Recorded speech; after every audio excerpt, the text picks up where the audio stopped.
Welcome to YouTube channel of next exam IQ। आज हम start करने जा रहे हैं बहुत ही इंपॉर्टेंट सीरीज़ जिसका नाम है history of Jammu and Kashmir. इसके बाद हम हिस्ट्री ऑफ इंडिया के बारे में भी पढ़ेंगे। पहले हम जम्मू एंड कश्मीर के हिस्ट्री से स्टार्ट करेंगे। और जैसे आपको पता है कि पॉलिटी के साथ रोहित सर डील कर रहे हैं, तो हिस्ट्री की वीडियोस मैं ही प्रोवाइड करने वाला हूं आप सबको। काफ़ी इंटरेस्टिंग जर्नी रहेगी ये। इसके बाद हम MCQs भी लाएंगे। जुड़े रहें हमारे साथ। स्टार्ट करते हैं हम history of Jammu and Kashmir. सबसे पहले हम बात करेंगे सोर्सेज के बारे में कि हिस्ट्री हमारी कहाँ से पता चलती है। हमें हम सबको सोर्सेज से ही हिस्ट्री पता चलती है। सबसे पहले कहाँ से हमारी हिस्ट्री इसके एंसेस्टर कहाँ से मिलने स्टार्ट हुए थे। हमारे पास जो फुल एविडेंस के साथ जो हिस्ट्री है वो नियोलिथिक पीरियड से है।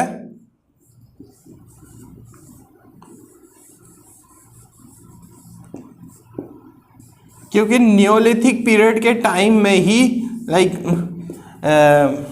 मड के पॉट्स थे उस टाइम पे, कुछ कॉइन्स भी मिले थे, तो उसके साथ कुछ हट्स भी मिले थे। ऐसी ही एक जगह हमारी कश्मीर में भी है जिसका नाम है बुरज़ाहुम।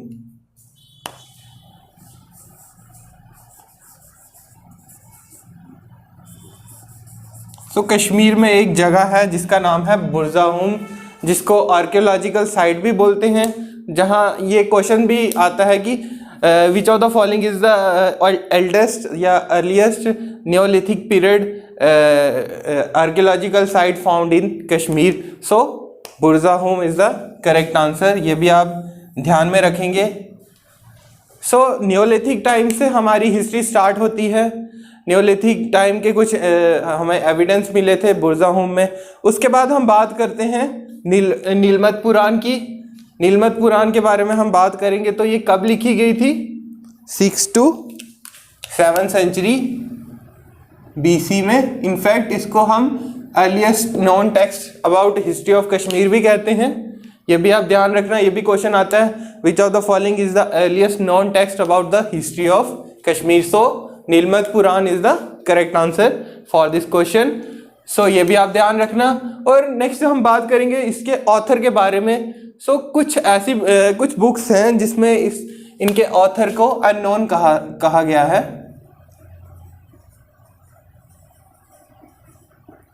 ये भी आप ध्यान रखना।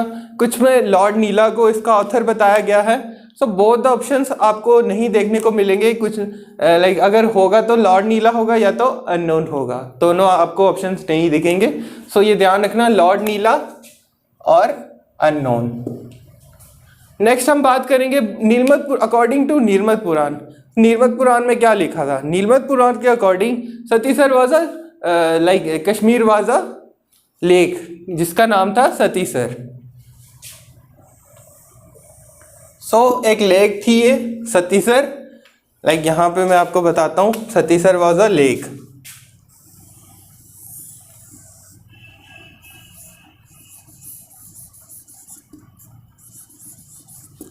ये एक लेक थी सतीसर। और यहाँ पे इसके बैंक में एक ऋषि रहा करते थे जिनका नाम था कश्यप ऋषि। इनफैक्ट इन्हीं के नाम पे कश्मीर का नाम भी है, वो मैं आपके आगे बताऊंगा। और यहाँ उस टाइम पे यहाँ पे किंगडम था जिसका नाम था नागा किंगडम।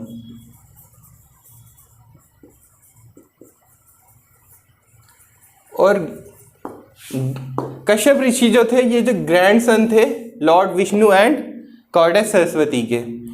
उस टाइम पे यहाँ गॉडेस सती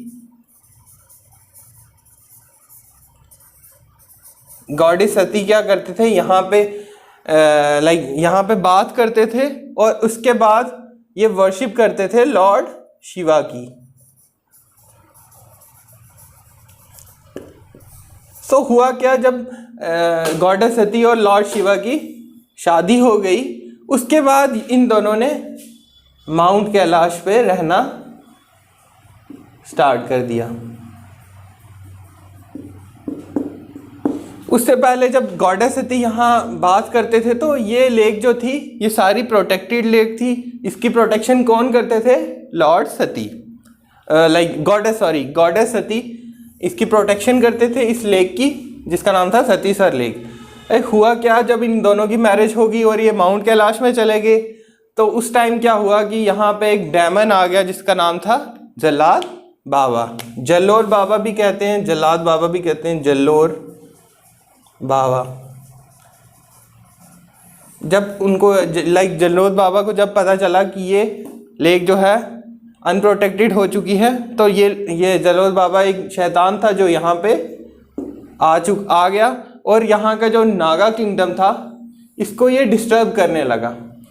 और उसके बाद हुआ क्या कि नागा किंगडम के जो किंग थे नील नाग, उन्होंने क्या किया, उन्होंने इसकी कंप्लेंट, जल्लोर बाबा की कंप्लेंट कश्यप ऋषि से की।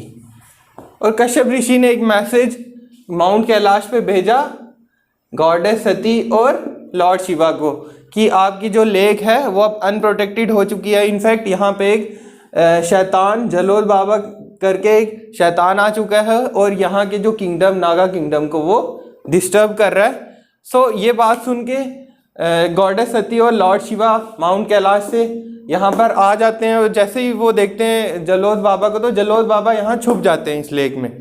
होता क्या कि गॉडेस सती जो है और लॉर्ड शिवा क्या करते हैं, अपना ट्राइडेंट जो उनका त्रिशूल होता है वो यहाँ पे फेंकते हैं जल्लोर बाबा को मारने के लिए। वो एक्सीडेंटली क्या होता है, यहाँ वेस्टर्न बैंक में यहाँ पे हिट कर जाता है वो एक्सीडेंटली। और उसका रिजल्ट क्या होता है कि ये जितना भी वाटर होता है सतीसर लेक में वो सारा ड्रेन्ड ऑफ हो जाता है। ठीक है, यहाँ तक आई होप आप सबको क्लियर हो गया होगा। सो जैसे ही ये यहाँ से सारा वाटर ड्रेन्ड ऑफ हो जाता है तो ये सारा एरिया जो है ड्राई ऑफ हो जाता है। इनफैक्ट आप लोग देखते होगे अभी भी काफ़ी सारी लेक्स हैं जो कश्मीर में हैं। सो वो लेक्स कैसे हैं, ये सतीसर लेक थी और सतीसर लेक में कुछ ऐसे पॉकेट्स थे जो काफ़ी डीपन थे, ऐसे थे। और हुआ क्या कि जब यहाँ से सारा ड्रेन ऑफ हो गया और ये जो पॉकेट्स रह गए ना, यहाँ पे अभी भी स्टिल वाटर अभी भी है। और ये पॉकेट्स जो हैं जिनको आज हम क्या कहते हैं, डल लेक, ये सतीसर का ही पार्ट है।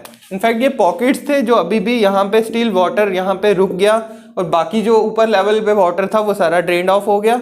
और ये जितनी भी लेक थी ये अभी भी है जिनके पॉकेट्स थे। अभी भी नागिन लेक आप देखोगे डल लेक के साथ, ये डल लेक है, ऐसे ऐसे पॉकेट्स यानी अभी भी स्टिल एग्जिस्ट करते हैं। सो ये उसी की वजह से ही हैं। ये डल लेक बेसिकली एक सतीसर लेक का ही पार्ट था। हालांकि वुलर लेक जो है वो तो टेक्टोनिक एक्टिविटीज़ से बनी है, बट ये सतीसर लेक के ही पार्ट हैं डल लेक्स और आर्चर लेक वगैरह जो भी हैं। सो बात कर रहे थे हम नीलमत पुराण के बारे में। तो नीलमत पुराण सतीसर लेक थी। ठीक है, नेक्स्ट हम बात करेंगे ये कश्मीर का नाम किस पे पड़ा था। सो जैसे ही ड्रेन हुआ वाटर सारा एरिया ड्राई हो चुका था, सो उस एरिया का नाम बाद में कश्यप ऋषि के नाम पे पड़ा, जिसको हम कहते हैं कश्यपमर। पहले इनका नाम कश्यपमर था इस एरिया का। ठीक है, जिसे कश्यपपुरा भी कहते हैं, which means lake of Kashyap Rishi. Next इसके बाद कश्यप मेरू भी नाम था इसका, कश्यप मेरू, जिसका मतलब है mountains of Kashyap Rishi. Next हम बात करेंगे जियोलॉजिकल मिथ्स की भी बात करेंगे। तो साइंटिस्ट भी यही मानते थे कि जब माउंटेन्स का बर्थ हो रहा था, हिमालयाज़ का बर्थ हो रहा था, तो तब काफ़ी सारे टेक्टोनिक एक्टिविटीज़ की वजह से वेस्टर्न बैंक जो था सतीसर लेक का वो हिट हो गया, इनफैक्ट क्रैक हो गया, जिसकी वजह से ड्रेन हो गया सारा वाटर सतीसर लेक का। सो जियोलॉजिकल मिथ भी बात करेंगे तो वो भी यही मानते हैं अर्थक्वेक्स को, और वेस्टर्न बैंक के क्रैकनेस को वो भी मानते हैं। तो हम हिस्ट्री की भी बात करेंगे तो वहाँ पे भी यही बात कही गई है। ठीक है, और नेक्स्ट हम बात करेंगे कि कश्मीर का वर्ड कहाँ से डिराइव हुआ था। The word Kashmir is derive from Latin word. ये भी पूछा जाता है कई बार क्वेश्चन, कौन सा वर्ड है, ग्रीक वर्ड है, ये तो लैटिन वर्ड है। ठीक है, ये भी आप याद रखेंगे, which means ka and shmira. The word Kashmir derived from Latin word का which means water and next Shimira means desiccated. So the water dried up or the land dried up. पहले आपको जैसे पता है कि सतीसर लेक थी यह और इसकी वाटर जो है ड्रेन हो गया और नेक्स्ट ड्रेन होने के बाद ये ड्राई होगी लैंड और उसका नाम यहाँ से पड़ा कश्मीरा ड्राइव होके कश्मीर। ठीक है, आई होप यहाँ तक आप सबको क्लियर हो गया होगा। नेक्स्ट हम बात करेंगे वेरी इंपॉर्टेंट सोर्स जिसका नाम है जफरनामा। ये क्रोनोलॉजिकल ऑर्डर नहीं है, सो ऐसा मत सोचना ये क्रोनोलॉजिकल ऑर्डर है। तो नेक्स्ट हम बात करेंगे जफरनामा के बारे में। जफरनामा किसने लिखी थी? Sharafuddin Ali Yazdi. Actually it was a biography of Timur. ठीक है, जफरनामा एक बायोग्राफी थी तैमूर के ऊपर। और लेटर ऑन जब एक जफरनामा नॉर्मली एक लेटर भी है, इनफैक्ट अ विक्ट्री लेटर, जो किसने लिखा था? हमारे 10th गुरु ऑफ सिख गुरु गोविंद सिंह। कब लिखा था? After the battle of Chamkaur. जब वो विक्ट्री हुई थी उनकी बैटल ऑफ चमकौर में, तो उन्होंने एक लेटर लिखा था, जफरनामा करके एक लेटर था जो इन्होंने लिखा था। किसको लिखा था? औरंगजेब को। वेरी इंपॉर्टेंट, ये भी आप ध्यान रखेंगे। जफरनामा किसने लिखी थी? शराफुद्दीन अली यज़दी। नेक्स्ट हम बात करेंगे valley of Kashmir. Very important book किसने लिखी थी? सर वाल्टर लॉरेंस ने लिखी थी। ये कौन थे? एक सेटलमेंट कमिश्नर थे।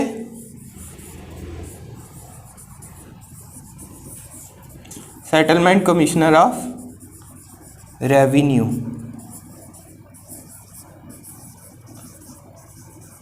Sir Walter Lawrence. इन्होंने एक बहुत इंपॉर्टेंट बुक लिखी थी जिसका नाम था द वैली ऑफ कश्मीर।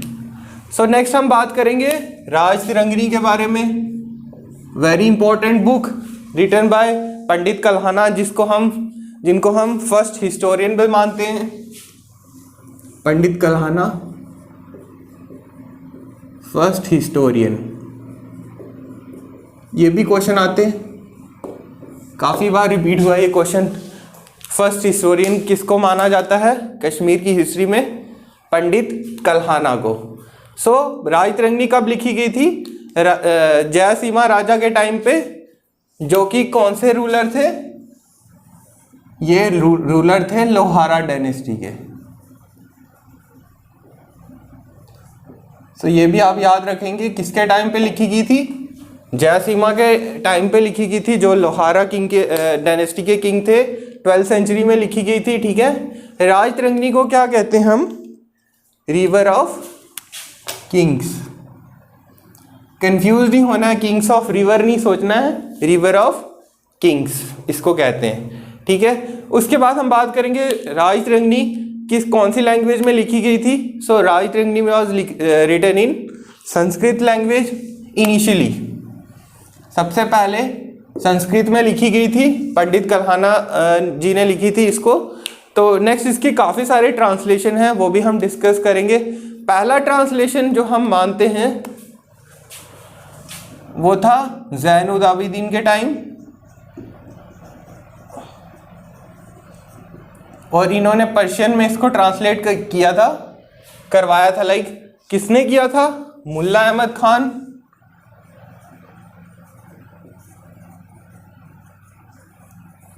मुल्ला अहमद खान जी ने इसको ट्रांसलेट किया था। और इनकी ट्रांसलेशन को क्या कहा जाता है? हमारे पास स्पेस यहाँ कम है, सो इनकी ट्रांसलेशन को कहा जाता है बहर उल असमद।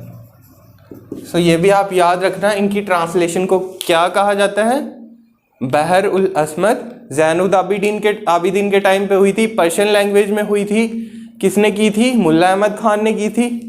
ठीक है, आपको याद रखना है। फिर उसके बाद हम बात करेंगे इसकी इंग्लिश में भी ट्रांसलेशन हुई है, जिसको किसने किया है? ए स्टेन ने। लाइक ओरल स्टेन भी इनको कहते हैं, इनका फुल नेम है ओरल स्टेन। ठीक है, उसके बाद हम बात करेंगे राज तिरंगनी सेकंड भी लिखी गई है, ये किसने लिखी थी? जोना राजा ने। किसके टाइम पे लिखी थी? ये भी ज़ैनुल आबिदीन के टाइम पे ही लिखी गई थी। नेक्स्ट हम बात करेंगे, ये करंट में है, translation of 8th part of Raj Tarangini into Kashmiri language, ये किसने की थी? डॉक्टर बासिर बशीर ने। ये भी आप याद रखेंगे। कश्मीरी में भी इसकी ट्रांसलेशन हो चुकी है, इसके 8th पार्ट की। तो किसने की थी? लाइक 8th पार्ट और 8th तरंग भी कहते हैं इसको।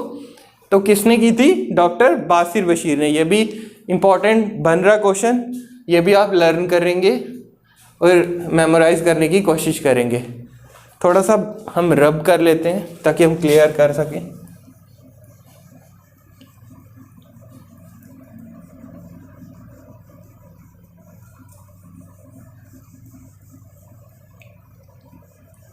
सो नेक्स्ट हम बात करने जा रहे हैं किताबुल हिंद, वेरी इंपॉर्टेंट बुक। किसने लिखी थी? अल-बिरूनी ने लिखी थी। ये कौन थे? बेसिकली ये पर्शिया से आए थे, ठीक है। और किसके साथ आए थे? महमूद गजनी के साथ।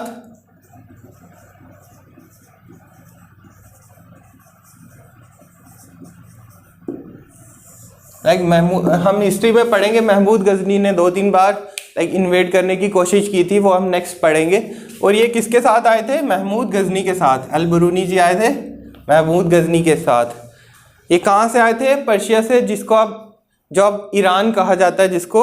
और ये ऐसी बुक थी, ये अरेबिक लैंग्वेज में लिखी गई थी। वेरी इंपॉर्टेंट, नोट कर लेना, वेरी वेरी इंपॉर्टेंट है ये पॉइंट।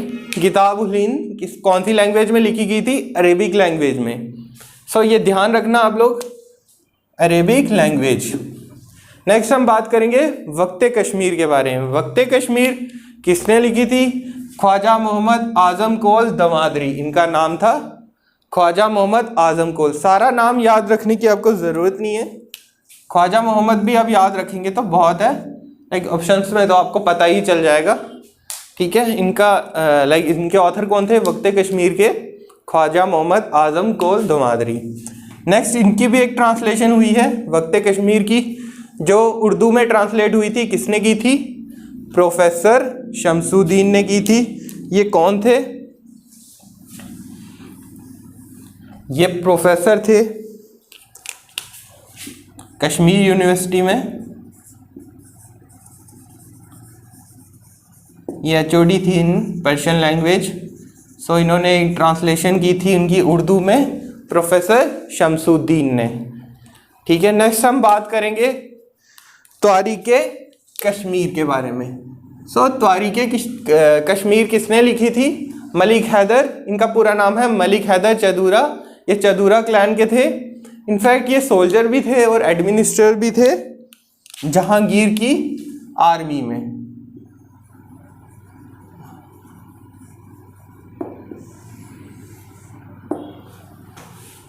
ये भी आप याद रखेंगे। इनकी भी एक ट्रांसलेशन, इस बुक की भी एक ट्रांसलेशन हुई है, इंग्लिश में हुई है।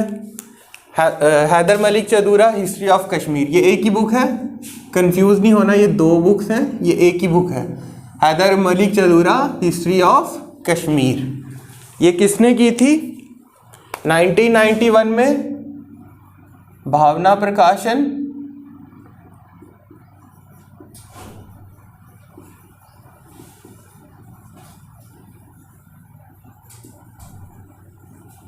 और राजा बानो।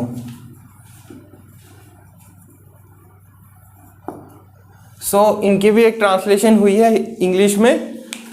किसने की थी? भावना प्रकाशन एंड राजा बानो ने इंग्लिश में हुई है, जिसका नाम है Haidar Malik Chadura history of Kashmir. Next हम बात करेंगे अकबरनामा के बारे में। इनके ऑथर कौन है? अबुल फजल। ये कौन थे? आप सबको पता होगा, अकबर के कोर्ट में 9 ज्वेल्स होते थे जिनको हम नवरत्न बोलते थे। And Abul Fazal was one of the Navratna of Akbar court. ये भी याद रखेंगे, अकबरनामा, जिसको ऐन अकबरी भी कहते हैं, इसका दूसरा नाम ऐन अकबरी।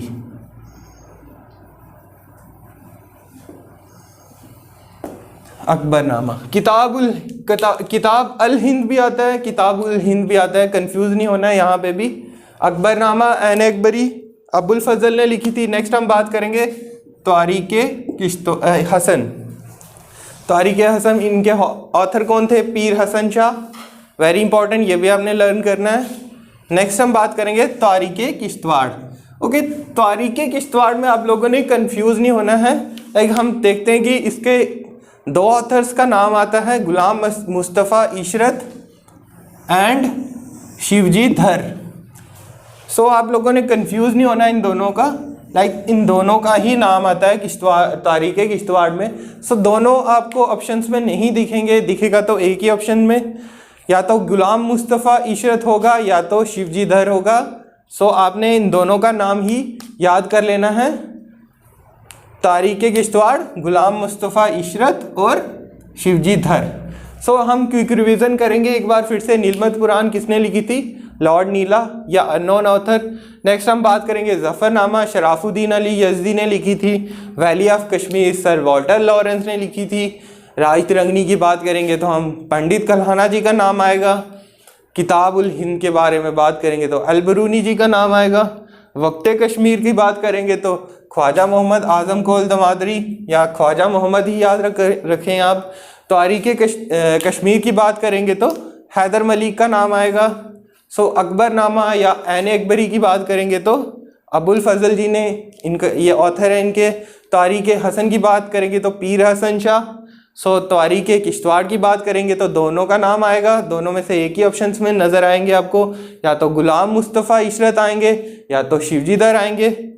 ठीक है, so that's all for today. आपको ऐसे ही ये सीरीज़ कंटिन्यू रहेगी और रोहित सर लाइक आपको पॉलिटी सीरीज़ कंटिन्यू करेंगे तो मैं आपको हिस्ट्री पढ़ाऊंगा, history of Jammu and Kashmir, और इसके बाद हम बात करेंगे इसको, इस सीरीज़ को ख़त्म करने के बाद हम हिस्ट्री ऑफ इंडिया की भी बात करेंगे। So guys, thank you for this. और इसके बाद आप लाइक शेयर और कमेंट ज़रूर करें हमारी वीडियोस पे। Thank you guys.